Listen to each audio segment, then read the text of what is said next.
yaso akola nga bw'aba ayagadde ate nga tabuuzibwa. Tumwebaza subhanahu wa ta'ala ku byatugabirira mu byengera ebyeyolefu n'ebyekwese. Tumusaba atukuumire ku ddiini eno yatulondera, eddiini y'Obusiraamu, era tutwalire ku yo. Tusaba okusaasira n'emirembe ku nabbi waffe Muhammad sallallahu alaihi wasallam gwe yatutumira nga rahmatan lil alamin, kusaasira eri ebitonde byonna.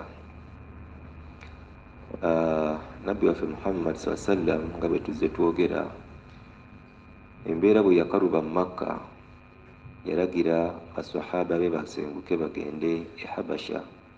Twalaba ensonga lwaki yalonda Habasha mu bitundu byonna, naye okuddako katono emabega, lwaki limadha shara al-islaamu al-hijra, lwaki obusiraamu bwateekawo hijira? Ye abaffe hijira yakoma ku mulundi guli ku mulembe gwa nabbi sallallahu alaihi wasallam, oba abantu bakyasobola okukola hijira, bakyasobola okusenguka? Al-hijra ekyagendererwamu mu kusenguka okwo, nabbi sallallahu alaihi wasallam yagenderera mu bantu bano kukuuma ddiini yaabwe,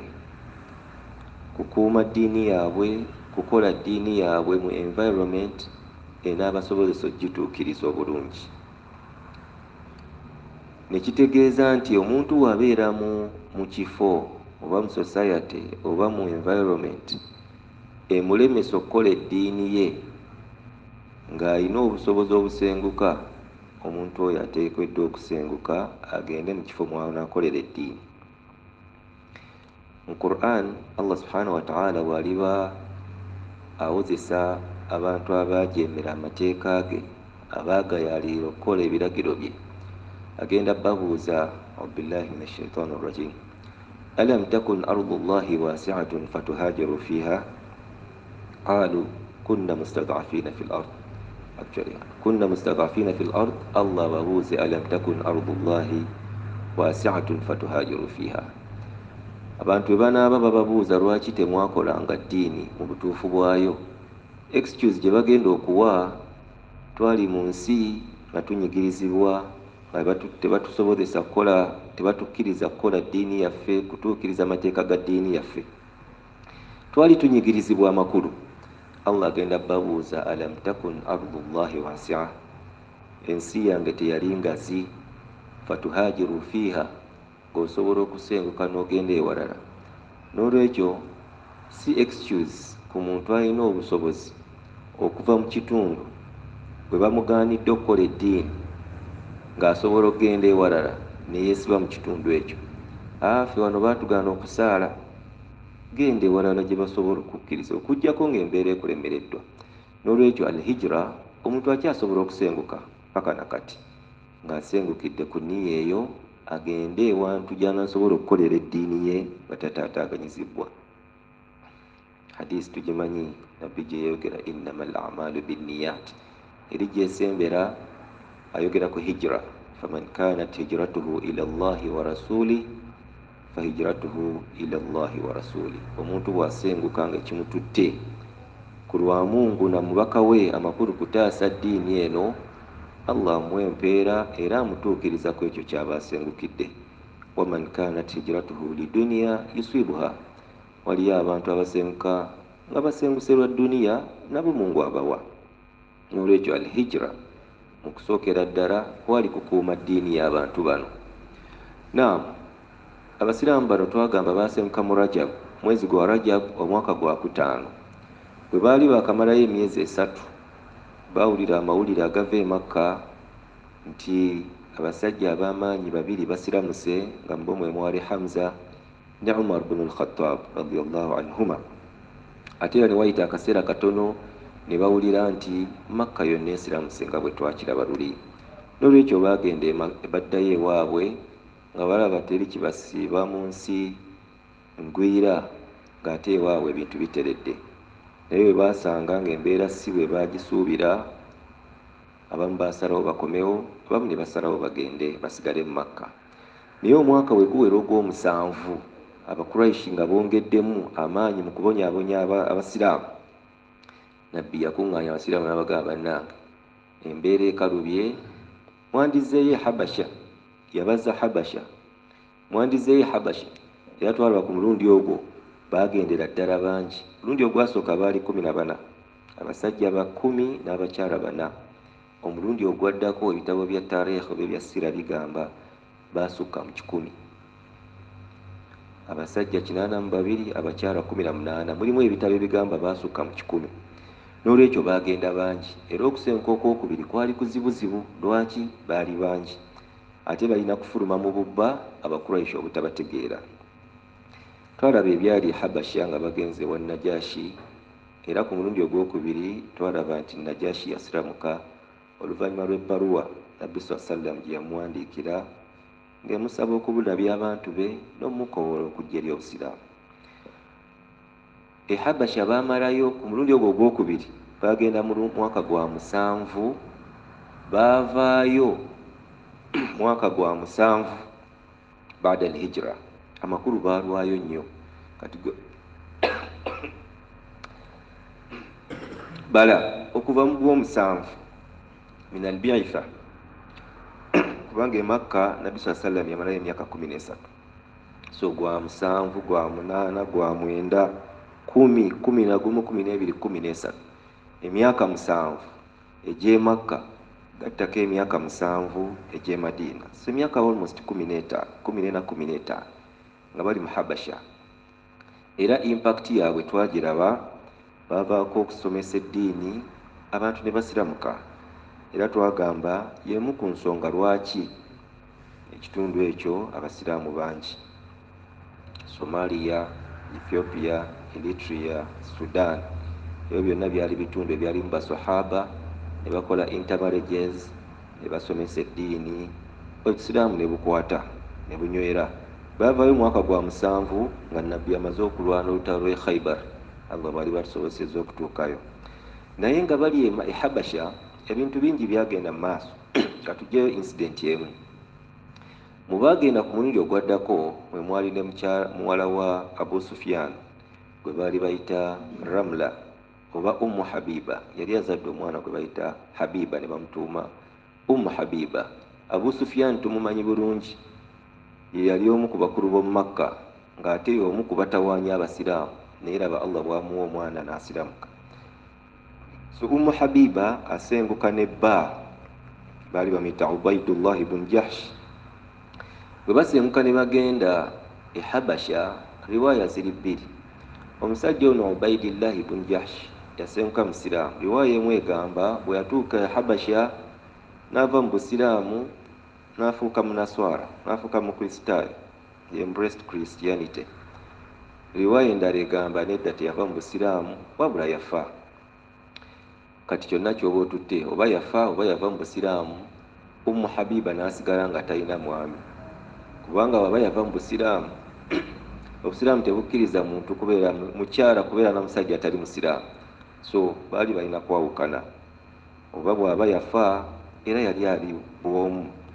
Nabbi sallallahu alaihi wasallam bw'amala okutegeera nti Habiba afiiriddwa omwami we Ubaydullah ibn Jahsh, nga Nabbi yasenguka dda aweereza Najashi obubaka oba ebbaluwa, amugamba Najashi omukyalo oyo gwe bayita Ramla bint Abi Sufyan nkitegedde nti baafudde, naye nga bw'amazeeko edda ye mbadde njagala muwase.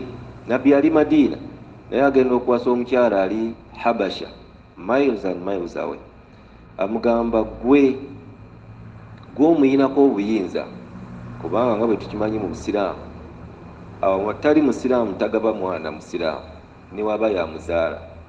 So oli yandyebuuziza lwaki Nabbi teyamusaba taata we Abu Sufyan yaliwo. Abu Sufyan yali tannasiramuka, atali musiraamu tagaba mwana we ne waba nga yamuzaala. Era afunayo eyida baganda be oba abenganda oba imaamu n'amuwa obuyinza n'amugabira omwana we. So Nabbi SAW asaba oba agamba Najashi, gw'olina omuyinza ku mukyalo oyo, mbadde nkusaba omutegeeze nti njagala muwasa.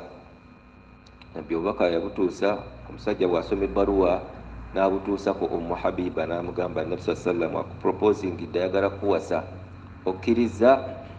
Habiba yakkiriza, era Najashi ye yasasulira amahare ga Nabbi sallam ku mukyalo oyo. Kigambibwa yamuwa dinaaru bina 400 ng'amahare, n'amwongerako n'ebirabo. Era mu mwaka ogw'omusanvu ogwo Nabbi sallam gwawasizaamu Habiba yamutikka ne baswahaba baali basigaddeyo, kuba abaswahaba bagenda bavaayo mpola mpola. Nabbi bw'asenkana ava e Makka n'agenda e Madiina, baswahaba abamu bagenda bavaayo nga bategedde nti bafunye ekifo ekiri seefu, abamu nga basigaddeyo. Naye ku mulundi ogwo Najashi yategeka amaato amanene 2, n'ateekako omukyala wa Nabbi oyo Habiba, n'amuwa ebirabo bingi. Ne baswahaba abaali basigaddeyo nga baagala okugenda ewaabwe n'abatikka ne bagenda. Mwaka gwali gwa 7. Batuuka e Madiina, Nabbi sallam yali ava mu lutalo lwe bayita Ghazwatu Khaybar, era abantu abo baali bakulembeddwa Jaafar ibn Abi Talib.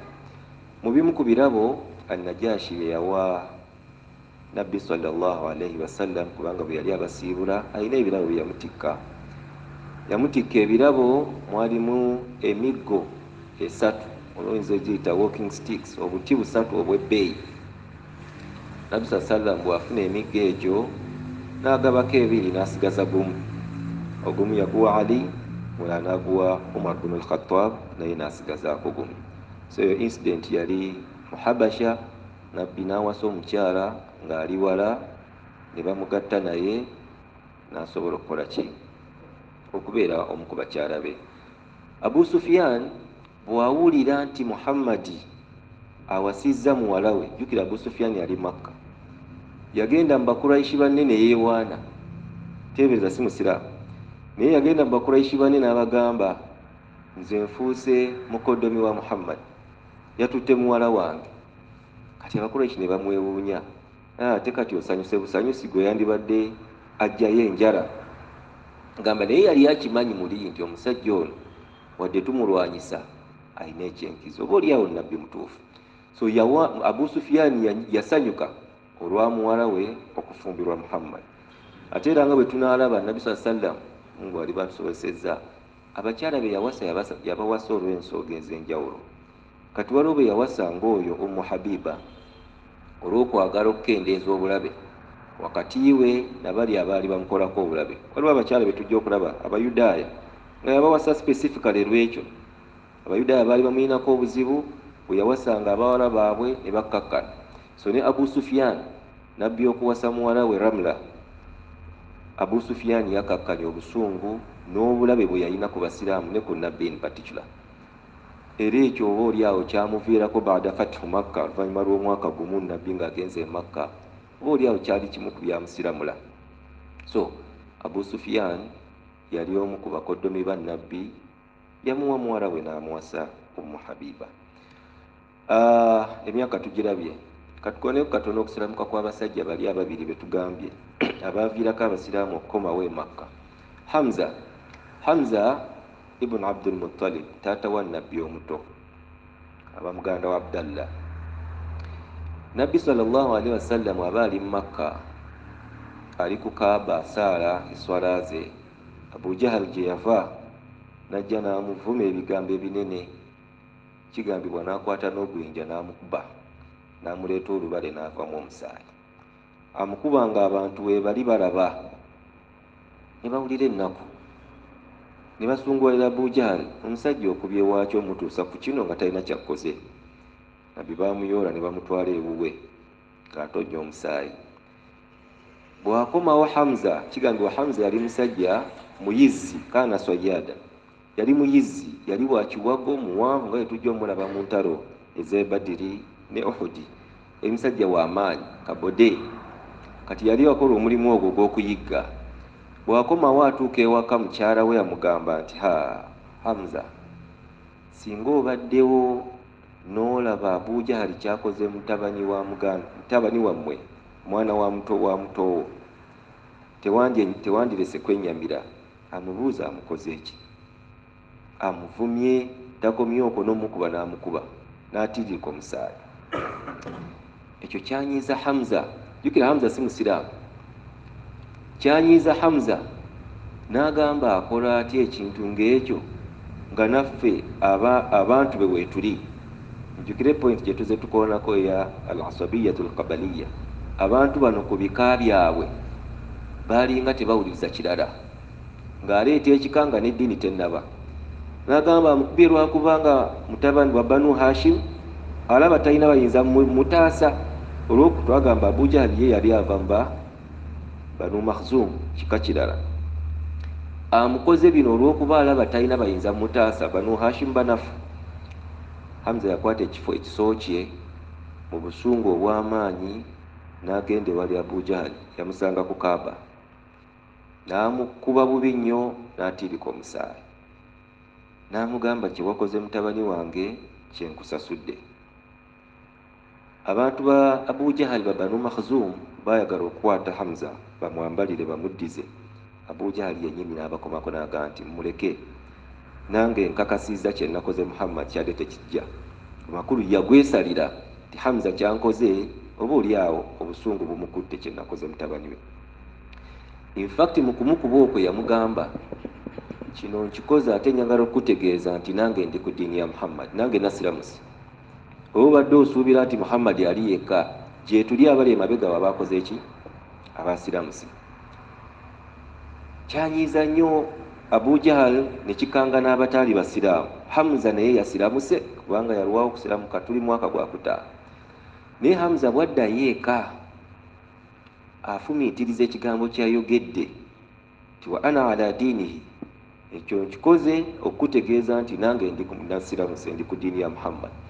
Hamza agamba teri kiro kyanzibuwalira mu bulamu bwange ng'ekiro ekyo. Amakulu teyeebaka kubanga yasiiba alowooza ekigambo ekyo.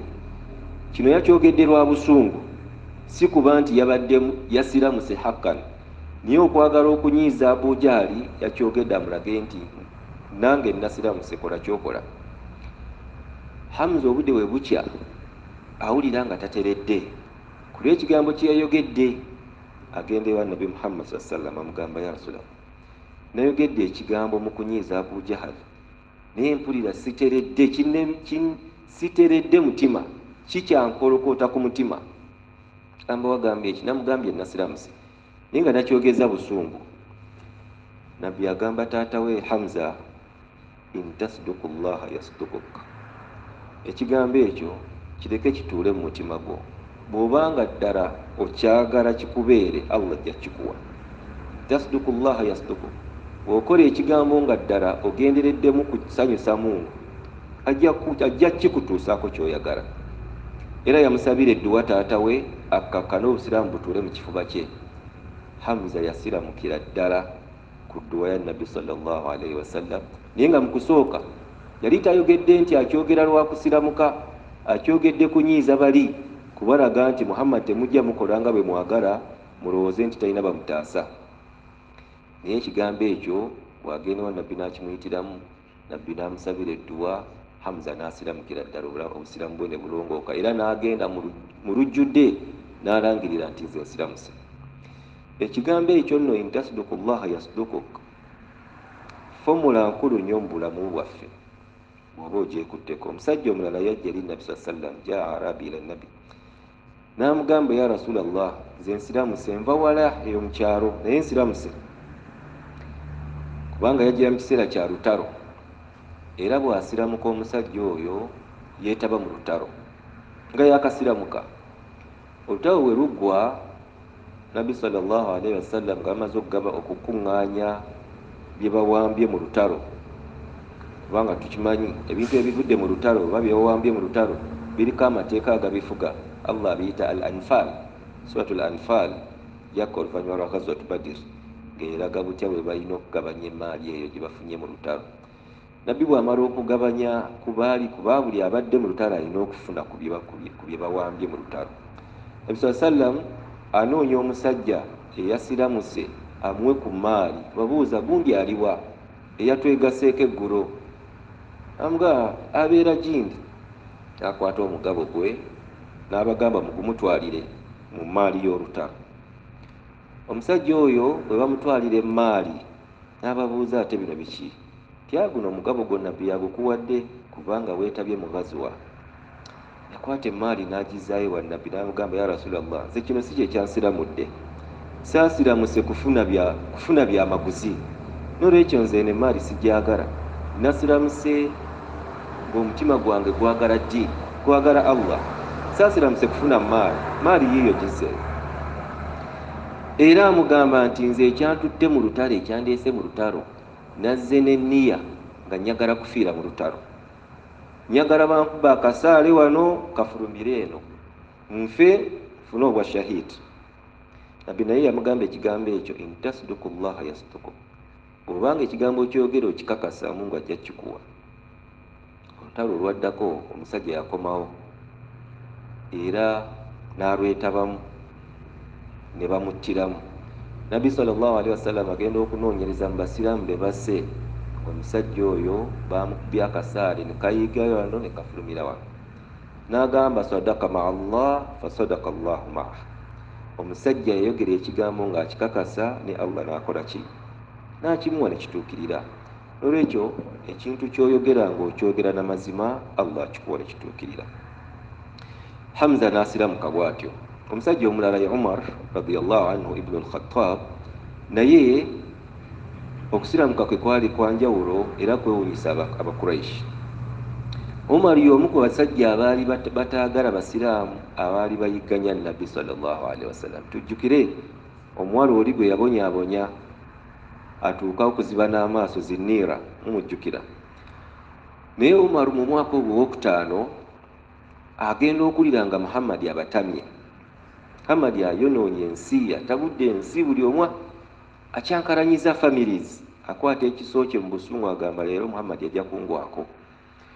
Aba atambula mu busungu obungi, wabaawo sahaba eyamulaba mukwano gwe, naye ng'omusajja oyo obusiraamu bwe yali tabulaga ng'abukweka. Gamba, Umar, obukambwe bwaki ng'oli munyiivu, ekiso olagawa? Amugamba, nnoonya Muhammad, olwaleero nina omuggyako ensingo, tukooye okututabangulira ensi. Sahaba ono yafuna okutya, n'agamba Umar embeera gy'alimu eno n'amala alaba ku Muhammad tajja mulekera nsingo. N'anoonya engeri emubuzaabuza emujja ku kyagendako. Amugamba nti nga tonnagenda wa Muhammad, lwaki tosookera ku munjuyo, tosookera ku bantu bo? Bwe tokimanyi nti sisita wo gwe bayita Fatuma naye yasiramuse? Umar yalina sisita we gwe bayita Fatima binti al-Khattab. Mwannyoko gwe bayita Fatuma naye yasiramuka. Gwoba otandikirako nga tonnagenda Muhammad. Umar yawulira obusungu ate ne businga ku bwe yali ayina. N'agamba kisoboka kitya mu nju ya Khattabi okuba nti mulimu abantu abasiramuse? N'ayolekera ennyumba ya mwannyina. Mwannyina oyo yali musiraamu ng'asiramuse, era Nabbi yamutuumiranga omusajja gwe bayita, twamukoonako, Khabbab ibn al-Arat, amusomesenga Qur'ani nebba. Mu kiseera ekyo Khabbab yali mu nnyumba ya mwannyina wa Umar ng'abasomesa Qur'ani nebba.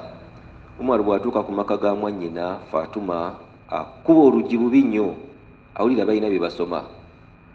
Baategeera nti ho Umar atuguddeko. Abagamba muguleewo, mujja kuggulawo lwampaka. Ne beekweka, Khabbab yeekweka, omwami yeekweka. Naye mwannyina nga omanyi Oluganda, ng'amanyi obukambwe bwa Umar n'aganja mmuggulira, n'amuggulira. Umar anoonya abali mu nnyumba, akwata mukoddomi we, amukuba, agwa ku ttaka n'omusaayi ne gujja.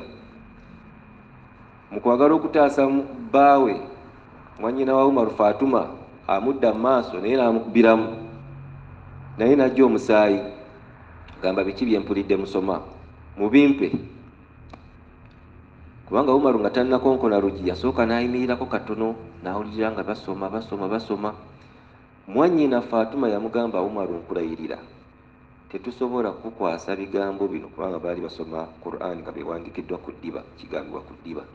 Tetusobola kuwa Qur'ani eno bigambo bitukuvu ng'oli munajisifu, oli mukafiiri. Ene Qur'ani tekwatibwako muntu mukafiiri atalina wuzu. Umar ekigambo kyamukuba wala nnyo. Obuvumu mwannyina gye yabujja omugamba nti oli mukafiiri, olina najisi, tosobola kukwata ku Qur'ani. Yamugamba, njagala obisomamu ebigambo ebyo. Mwannyina amugamba, sooka onaabe, nze okuwa Qur'ani eno, sooka okole ki? sooka onaabe. Umar radiyallahu anhu yakkiriza n'anaaba, tanasiramuka, n'anaaba ne bamukwasa Quran. Kigambye baali basoma suratu Taha, Taha ma anzalna alayka alqur'ana litashqa, paka eri ku aya egamba nti wa ana akhtartuka, paka aya egamba nti innani ana Allah la ilaha illa ana fa'buduni wa aqimi ssalata lidhikri. Aya ezo zaali zimaze okuka ku Nabi sallallahu alaihi wasallam. Umar bw'asoma ebigambo ebyo, bw'asoma suratu Taha paka ku aya ezo, kigambibwa amaziga gamutomukoka, gamuva mu maziga, gamuva mu maaso, ebigambo nga bimukutteko. Neyetondera mwannyina, neyetondera mukoddomi we bamusonyiwe. Awo wennyini n'akwata ekiso kye n'ayorekera ewa Nabbi Muhammad. Ebiseera ebyo Nabbi yali akolera daawa ye mu bubba mu nnyumba y'omuvubuka baali bamuyita Arqam ibn Abi Arqam. Arqam yali muvubuka, kitaawe yali afudde nga amulekedde amaka. Kati omuvubuka oyo n'agawaayo eri Nabbi mwaba asomeseza abasiraamu. So Umar yategeera nti Nabbi ali mu maka ga Arqam ibn Abi Arqam, n'ayorekera mu busungu obw'ekitalo. Eri gy'abadde tabagambye nti esiramuse, just balabye embeera ze zikyusa, akaabye olw'okusoma ebigambo bye. Bwe balaba Umaru ne bagamba, Umaru yazze. Hamza yali yakasiramuka, kubanga okusiramuka kwa Umaru ne Hamza asiramuka leero ne wayita ennaku 3 ne Umaru n'asiramuka. Hamza mu kiseera ekyo alina Nabbi mu Darul Arqam ibn Abi Arqam. Balengera Hamza, Umaru ajja. Hamza abagamba oyo mumundekere mwesobolera. Akutte ekisa ajja mukambwe, kubanga Umaru yali musajja wa kiwago muwanvu. Hamza bw'ayimirira ayambalagane ne Umaru, Nabbi amugamba mumuleke Umaru ajje, muleke ayingire. Akutte ekiso. Hamza amugamba naye akutte ekiso ayinza okukola obulabe, amugamba muleke ajje. Umaru n'atuuka mu maaso ga Nabbi sallallahu alaihi wasallam. Naye Hamza yamugamba, Umaru, bwe kibanga ekikuleese kukola kavuyo, tojja kuva wano ng'oli mulamu, naye oba ozze ku mirembe yingira. N'atuuka mu maaso ga Nabbi sallallahu alaihi wasallam. Nabbi n'amugamba nti, Umar, oluddewo walwawo dda okuyingira obusiraamu. Abantu nga mmwe mwali badde mwasiramuka dda, tuli mwaka gwa kuta, naye Umaru tannasiramuka. Abantu abafaanana nga mmwe mwali badde mwalabadde eddiini eno obutuufu bwayo. Era kigambibwa Nabbi sallallahu alaihi wasallam yasabanga edduwa, ayi Allah, obusiraamu buno bwongera amaanyi n'omu ku basajja bano ababiri. Abasajja ababiri yali Abu Jahal oba Hisham ne Umar bin al-Khattab. Mpaako omu ku abo ababiri asiramuke. So mukwanukula edduwa ya Nabbi sallallahu alaihi wasallam, Allah yamusiimira Umar bin al-Khattab. So Umar bin al-Khattab mu kaseera ako alangira obusiraamu bwe n'atoola shahada. Era abagamba mu kaseera ako, abagamba nze nsiramusi, naye kiki ekitukwekanga netubeera nga twekweka buli ssaawa? Alasna ala alhaq, si ffe tuli ku mazima, eno si eddiini entuufu ey'akasiraamu kawulira imaani emujjudde, si ffe tuli ku mazima? Tekyali bwetaavu bwa kwekweka, tugende eri ku Kaaba gye tuba tukolera ebintu byaffe. Era yakwata ejje abasiraamu bonna abaali mu kitundu ekyo, n'agamba tugende ku street. N'aduumira nga bali ne Hamza, ne baduumira abasiraamu paka ku Kaaba. Bayita mu street z'omu Makka nga bakuba takibira. Abantu bonna ne beewuunya, kuba ajjukira awo Nabbi yali azeemu okuddayo mu nkukutu, bamuyisa bubi. Abantu baagenda okulengera Hamza, kuliko ne Umaru nga be bakulembedde, ne bagamba basiraamu bakoze eki? Batuwangudde. Agamba Umaru yasiramuse ne Hamza yasiramuse. Amawulire gasaasaana nti tabana ababiri basiramuse, Muhammad yatumeze. Agamawulire ge gagenda paka Habasha ti Umaru yasiramuse ne Hamza basiramuse, tekyali byakwekwekera mukomeewo. So abasajja babiri bwe basiramuka bakyusa embala n'ekyeso kya Nabbi sallallahu alaihi wasallam mu kukola ad-da'wa. Lundi okujja inshallah tugenda kulaba omwaka ogw'omusanvu nga abasajja abo basiramuse.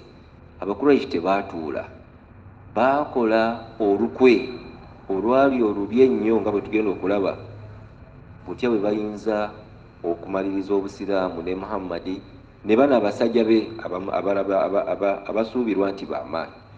So omwaka ogw'omusanvu tugenda kulaba alhiswar, abakuraishi bagenda kuvaayo n'enteekateeka ne pulaani etwaliramu abasiraamu bonna this time. Mungu wanatusinkanya inshallah, tujja kulaba ebyaddiira wakati w'omwaka ogw'omusanvu paka omwaka ogw'ekkumi. Subhanakallahumma bihamdik, ashhadu an la ilaha illa anta, nastaghfiruka wa atubu ilayk. Assalamu alaikum wa rahmatullahi wa barakatuh.